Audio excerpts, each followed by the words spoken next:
Speriamo di portare a casa questo Veneto velocemente.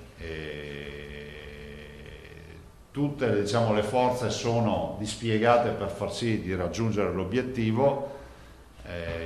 Confermo che col Ministro ne abbiamo parlato in più occasioni e confermo anche che il Ministro ha dimostrato disponibilità e quindi c'è anche un clima sereno nell'affrontare assieme tutta questa partita.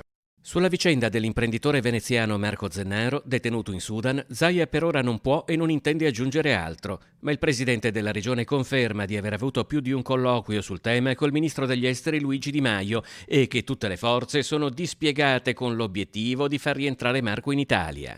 Posso dire che il quadro è abbondantemente definito, quindi è ben chiaro di cosa stiamo parlando e del fatto che lui è stato trattenuto, del fatto che aveva fatto un primo versamento, diciamo una sorta di cauzione, fideiussione e poi è stato ritrattenuto in carcere. Mentre le diplomazie sono a lavoro, a Venezia la mobilitazione per Marco Zennaro si fa sempre più ampia, comprese a partire dalle realtà sportive che l'imprenditore frequentava. Regatante di livello e domenica ci sarà una regata di solidarietà e sensibilizzazione, ma anche dirigente e allenatore di rugby. Il messaggio partito dalla squadra di Venezia è stato immediatamente rilanciato dalla Federazione Italiana Rugby. Il vostro appello è stato raccolto anche dalla Federazione Nazionale Italiana. Sì, devo dire che abbiamo avuto un immediato riscontro, anche perché Marzio Innocenti era stato anche allenatore, il presidente Marzio Innocenti, l'attuale presidente, che ha allenato diverse squadre, fra cui il Riviera, in cui giocava Marco, insomma, quindi sono stati insieme come giocatori e allenatori, insomma, si conoscono bene.